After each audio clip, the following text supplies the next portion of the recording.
5वा खंड, त्यामध्ये संघ म्हणजे काय, त्या संघामध्ये भाग पहिला, संघ कोणता, संघ कशाचा आणि संघ आणि त्याची संघटना कशी असते, हा भाग आपण या ठिकाणी पाहत आहोत. भगवान बुद्धाच्या अनुयायाची 2 वर्गात विभागणी होते. भगवान बुद्धाच्या अनुयायाची 2 वर्गामध्ये विभागणी होते. भिक्खू आणि गृहस्थ अथवा उपासक. भिक्खू आणि उपासक हे 2 वर्ग आहेत. एक वर्ग कोणता, तर भिक्खू, आणि दुसरा वर्ग उपासक. संघ ही भिक्खूची संघटना आणि उपासकाची संघटना नव्हती. संघ ही भिक्खूची संघटना होती आणि उपासकाला संघटना नव्हती. बौद्ध भिक्खू हा मुख्यतः परिव्राजक असे. बौद्ध भिक्खू मुख्यतः परिव्राजक असे आणि परिव्राजक ही संस्था बौद्ध भिक्खूंच्या अवस्थेहून जुनी आहे. परिव्राजक ही संस्था बौद्ध भिक्खूच्या संस्थेहून जुनी आहे. प्राचीन परिव्राजक म्हणजे कौटुंबिक जीवनाचा त्याग करून इतस्ततः परिभ्रमण करणाऱ्या लोकांचा समुदाय आहे. प्राचीन परिव्राजक म्हणजेच कौटुंबिक जीवनाचा त्याग करून इतस्ततः परिभ्रमण करणाऱ्या लोकांचा समूह होता. आचार्य आणि दार्शनिक यांच्या साहचर्यात यावे, त्यांची प्रवचने ऐकावी आणि नीतिशास्त्र, तत्त्वज्ञान, सृष्टी, गूढवाद इत्यादी विषयावर त्यांच्याशी चर्चा करावी. जेणेकरून तत्त्वज्ञान मिळावे हा त्यांचा परिभ्रमणाचा हेतू होता. त्या परिभ्रमणाचा हेतू काय होता की तत्त्वज्ञान मिळावे हा त्यांचा मुख्य हेतू होता. काही प्राचीन परिव्राजक दुसरा गुरु मिळेपर्यंत एका गुरुपाशी राहत. काही परिव्राजक जे पूर्वीचे होते ते काय करत गेले की दुसरा एखादा गुरु चांगला भेटेपर्यंत पहिल्या गुरुपाशीच राहत असत. तर काही कोणालाही गुरु न मानता एकटेच राहत असत. ह्या प्राचीन परिव्राजकांच्या वर्गात स्त्री परिव्राजकाह असत. त्या कधी पुरुष परिव्राजकाबरोबर राहत तर कधी स्वतंत्रपणे राहत. हा प्राचीन परिव्राजकांचा संघ नव्हे. वर्तनाचे नियम नसत. ज्या ध्येयासाठी झटायचे असे ध्येयही त्यांच्यासमोर नसायचे. भगवंतांनीच प्रथम आपल्या अनुयायाचा एक संघ अथवा भातृभावाने एकत्र आलेला समुदाय बनविला आणि त्यांच्या वर्तवणुकीचे नियम आणि ज्या ध्येयाची साधना करून ते प्राप्त करून घ्यायचे ते त्यांच्या पुढे ठेवले. संघ प्रवेश. संघात कोणालाही प्रवेश मिळे त्याला जातीचे बंधन नव्हते. संघामध्ये प्रवेश मिळायला जातीचं बंधन नव्हतं. त्यात पुरुषाप्रमाणे स्त्रियालाही बंदी नव्हती. म्हणजेच पुरुषाप्रमाणे स्त्रियांनासुद्धा या धम्मामध्ये संघामध्ये प्रवेश दिला जाईल. संघ प्रवेशाला सामाजिक प्रतिष्ठेची आवश्यकता नसे. या संघ प्रवेशाला सामाजिक प्रतिष्ठेची आवश्यकताही नसे. संघात जातीला स्थान नव्हतं. संघामध्ये तर जातीला कोणत्याही प्रकारचं स्थान नव्हतं. संघात सामाजिक प्रतिष्ठेप्रमाणे उच्च नीच असा भेदभाव पाळला जात नसे. संघामध्ये कोणी उच्च नीच कनिष्ठ अशा कोणत्याही प्रकारचा जातीभेद असा भेद या ठिकाणी पाळला जात नव्हता. संघात सर्व समान मानले जात होते. या संघामध्ये स्त्री पुरुष उच्च नीच सर्व होते समान मानले जात होते. संघामध्ये माणसाचे महत्त्व त्यांच्या अंगच्या गुणावर ठरविले जात होते. संघामध्ये माणसाचं जे महत्त्व होतं त्यांच्या जे अंगामध्ये जी कला आहे जे गुण आहेत त्या गुणावर ठरवलं जात होतं, कुळावर नव्हतं. भगवंत म्हणत असत संघ हा एक महासागरासारखा असून भिक्खू म्हणजे महासागराला घेऊन जाणाऱ्या नद्या होत. भिक्खू म्हणजेच महासागराला मिळणाऱ्या त्या नद्या होत आणि संघ हा आहे महासागर आहे. नद्यांना एकत्र स्वतंत्र नावे व अस्तित्व असतात. नद्याला स्वतंत्र नावे असतात. म्हणजेच ज्याप्रमाणे गोदावरी, नर्मदा, गंगा या प्रकारच्या ज्या नद्या असतात त्यांना कशा प्रकारचे नावे असतात त्याचप्रमाणे भिक्खूलासुद्धा नावे होती. परंतु नदी एकदा महासागराला मिळाली म्हणजे तिचे नाव आणि अस्तित्व लोप पावते. ज्याप्रमाणे नद्या समुद्राला मिळाल्या की काय होते, त्या नद्याचं नाव खंडित होते आणि त्या सर्व समुद्र म्हणून नामचर्चित होतात. तसेच ती इतराबरोबर मिळून एकरूप होते. संघाची स्थिती तशीच आहे. भिक्खूने एकदा संघात प्रवेश केला की तो समुद्राच्या पाण्याप्रमाणे एकरूप होऊन जातो. त्याची जात, त्याची सामाजिक प्रतिष्ठा, कुळ हे लोप पावतात असे भगवंत म्हणतात. संघात जे एक भेद मानला जात असे तो लिंगविषयक भिक्खू संघ आणि भिक्खुनी संघ या दोन वेगळ्या संस्था होत्या. संघामध्ये फक्त भेद म्हणजे कोणता, तर भिक्खू संघ अलग आणि भिक्खुनी संघ अलग या दोन संस्था तयार होत्या. संघातील घटकांचे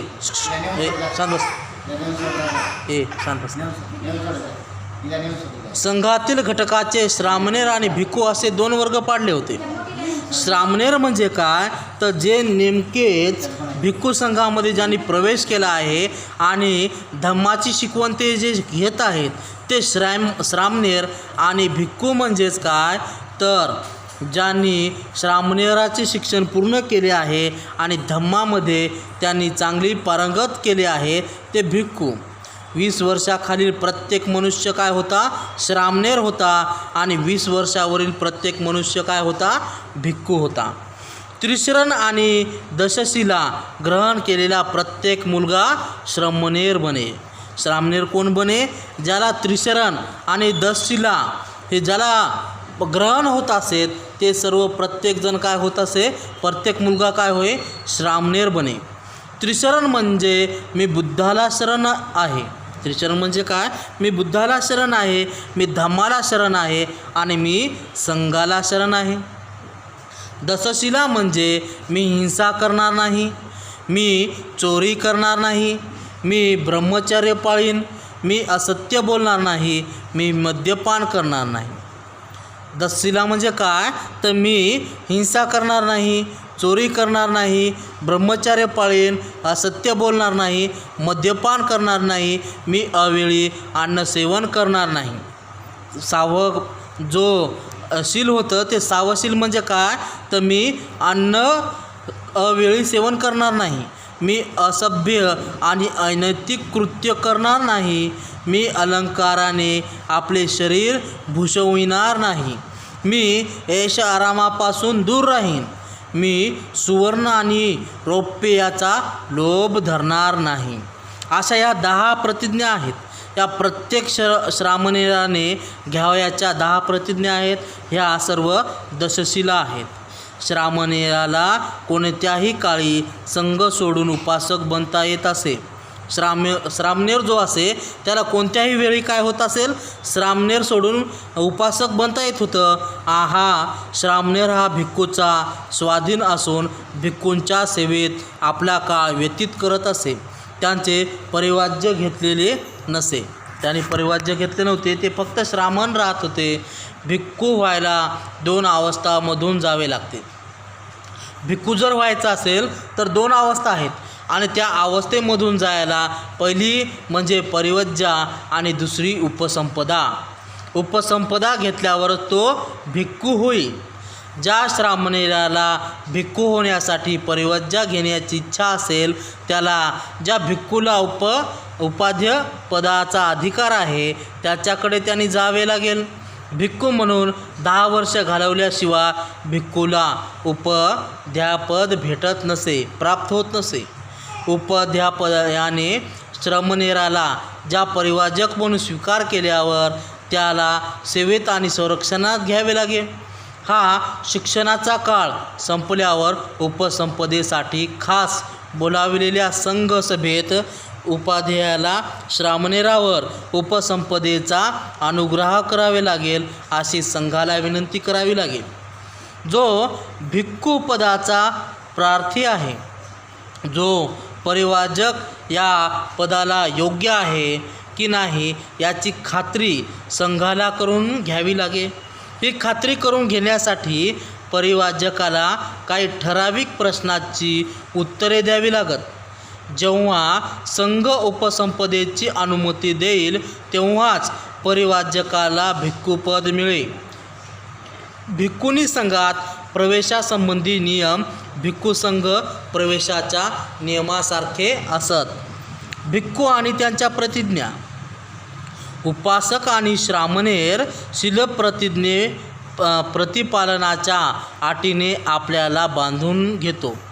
भिक्खू शील ग्रहण करतो ते व्रत म्हणून शिवव्रताचे उल्लंघन करणार नाही अशी त्याला प्रतिज्ञा करावी लागेल. उल्लंघन झाल्यावर तो शिक्षेस पात्र ठरतो. भिक्खू ब्रह्मचर्याची प्रतिज्ञा करतो.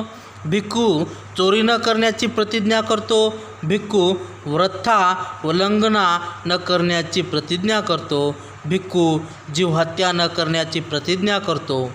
नियम ज्याची अनुज्ञा देत नाही त्या वस्तू जवळ न बाळगण्याची भिक्खू प्रतिज्ञा करतो. भिक्खूला खालील 8 वस्तू फक्त जवळ बाळगता येतात. त्यामध्ये 1 शरीर आच्छादनासाठी 3 चिवरे, ती म्हणजे कंबरेस गुंडाळलेली अंतर्वाहक, अंगावर घ्यावयाली अंतर्वाहक आणि थंडी वाऱ्यापासून रक्षण करण्यासाठी संघाटी हे वस्त्र. त्यानंतर दुसरं कोणतं आहे? करगोटा, भिक्षापात्र, वस्त्रा, सुई धागा, पाणी गाळण्याचा कपडा. भिक्खू निर्धन राहण्याची प्रतिज्ञा करतो. भिक्खू काय करतो? कोणत्याही प्रकारचं धन जवळ न बाळगण्याची प्रतिज्ञा करतो. अन्नासाठी त्याने भिक्षा मागितली पाहिजे. अन्नासाठी त्याने भिक्षाच मागितली पाहिजे आणि भिक्षेवरच त्याने आपली उपजीविका केली पाहिजे. दिवसातून 1 वेळेसच त्याने भोजन घेतले पाहिजे. त्यानं तर दिवसामधून फक्त एकदाच जेवण केलं पाहिजे. ज्या ठिकाणी संघासाठी विहार बांधला नसेल त्या ठिकाणी त्याने झाडाखाली राहिले पाहिजे. त्यांनी ज्या ठिकाणी संघासाठी विहार जर बांधला नसेल तर त्यांनी केलं पाहिजे? तर झाडाखालीच राहिलं पाहिजे. भिक्खू आज्ञापालनाची प्रतिज्ञा करीत नाही. भिक्खू करत नाही की आज्ञापालनाची प्रतिज्ञा करत नाही. आपल्याहून श्रेष्ठांचा मान राखणे, औपचारिक नम्रता दाखवणे ह्या गोष्टी श्रामणेराकडून अपेक्षित असतात. भिक्खूंची मुक्ती आणि गुरु म्हणून उपयुक्तता ही त्यांच्या साधनेवर अवलंबून असते. त्याने वरिष्ठांच्या ऐवजी धम्माची आज्ञा पाळली पाहिजे. त्यानं मोठ्या व्यक्तीची पेक्षा धम्माची जी आज्ञा आहे ती त्याने पाळली पाहिजे. त्यांच्या वरिष्ठाजवळ प्रज्ञा अथवा मोक्ष दानाचे दैवी सामर्थ्य असते असे ते मानत नाही. अंधपतन अथवा उद्धार हा त्यांच्या स्वाधीन आहे, म्हणून त्याला विचार स्वातंत्र्य असले पाहिजे. प्रतिज्ञा भंग पडल्यास भिक्खूच्या हातून पराजीविका हा दोष होतो आणि पराजीविका दोषाची शिक्षा म्हणजे संघातून हकालपट्टी. भिक्खू आणि धार्मिक दोष. भिक्खूकडून घडलेल्या प्रतिज्ञाभंग हा त्याने धर्माविरुद्ध केलेला अपराध असे समजले जाते. भिक्खूंच्या हातून जी प्रतिज्ञाभंग झालं तर काय होईल? धर्माविरुद्ध केलेला तो अपराध आहे असे समजले जाते. या अपराधाशिवाय भिक्खूच्या बाबतीत इतरही काही अपराध मानले जात. त्यांना संघादिसेस अशी संज्ञा आहे. ती कोणती संज्ञा आहे? तर संघादिसेस ही संज्ञा आहे. विनय पिटकात अशा 13 अपराधांची यादी आढळते. ते पराजीविकासारखे आहेत. भिक्खू आणि प्रतिबंध. भिक्खू आणि त्यांचे प्रतिबंध काय आहेत हा भाग आपण या ठिकाणी पाहत आहोत. संघादिसेस हा पराजिक. याशिवाय भिक्खूला काही प्रतिबंध अथवा नियम पाळावे लागतात. गृहस्थासारखा भिक्खू वाटेल ते करू शकत नाही. गृहस्थासारखा भिक्खू वाटेल ते करू शकणार नाही. यापैकी एका प्रतिबंध प्रणालीला निस्मगीय पाश्चित्य अशी संज्ञा असून त्याला भिक्षूने पाळावयाचे 26 प्रतिबंध समाविष्ट होतात.